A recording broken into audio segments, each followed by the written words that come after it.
Aujourd'hui, on va parler succès, chiffres, mais surtout leçons.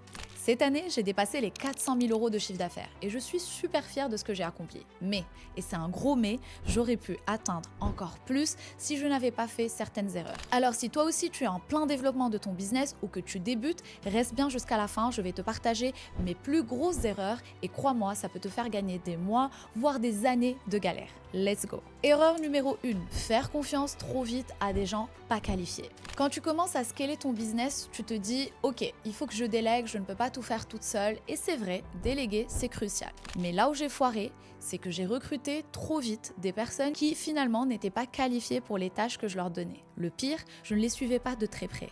Je leur faisais confiance et je pensais que tout allait rouler tout seul. Résultat, je me suis retrouvée avec des erreurs, des délais non respectés et j'ai perdu du temps à tout reprendre moi-même.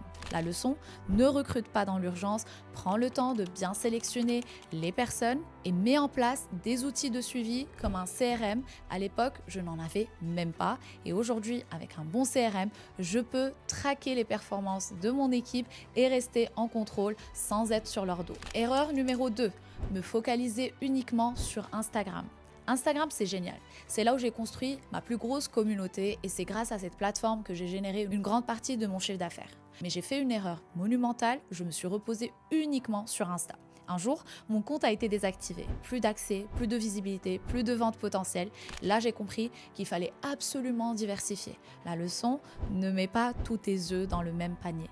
Aujourd'hui, je suis aussi sur TikTok, YouTube, LinkedIn. Bref, tu l'as bien compris, je diversifie mes canaux. Et en parlant d'Instagram, poster plus régulièrement aurait pu me faire gagner beaucoup plus. Je n'étais pas assez constante au début et ça a un peu ralenti ma croissance.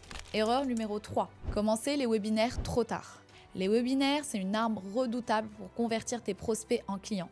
Mais au début, je n'en faisais pas. Pourquoi? Par peur de mal faire, par procrastination, bref, plein de mauvaises excuses. Quand j'ai finalement organisé mon premier webinaire, j'ai vu une explosion des ventes. Et là, je me suis dit, mais pourquoi je n'ai pas fait ça plus tôt? La leçon, commence maintenant à analyser ce qui marche dans ton business, même si ce n'est pas parfait, refais, c'est dans l'action que tu t'améliores. Propose plusieurs lead magnets, webinaires pour toucher différents profils et construire une base de données solide. Erreur numéro 4, en parlant de base de données, ne pas nourrir suffisamment ma base de données. Je savais qu'avoir une liste d'emails était crucial, mais je me contentais de collecter les adresses sans vraiment nourrir cette base de données. Résultat, mes contacts recevaient très peu d'emails et perdaient de l'intérêt. Ce que j'ai appris, c'est qu'entretenir une relation régulière avec ses abonnés, c'est la clé. Aujourd'hui, j'ai mis en place une stratégie d'emailing beaucoup plus active. J'envoie des contenus de valeur, des conseils et des actualités pour garder ma liste engagée et prête à acheter quand le moment est venu. Ces erreurs m'ont coûté du temps et de l'énergie, mais elles m'ont aussi permis d'apprendre et de grandir. Si vous êtes entrepreneur ou que vous voulez vous lancer, j'espère que ce partage vous aidera à éviter ces pièges. N'oubliez pas, chaque erreur est une opportunité de s'améliorer. Si vous avez trouvé ces conseils utiles, dites-le moi en commentaire et partagez avec moi vos propres apprentissages. Merci d'avoir regardé et à très vite.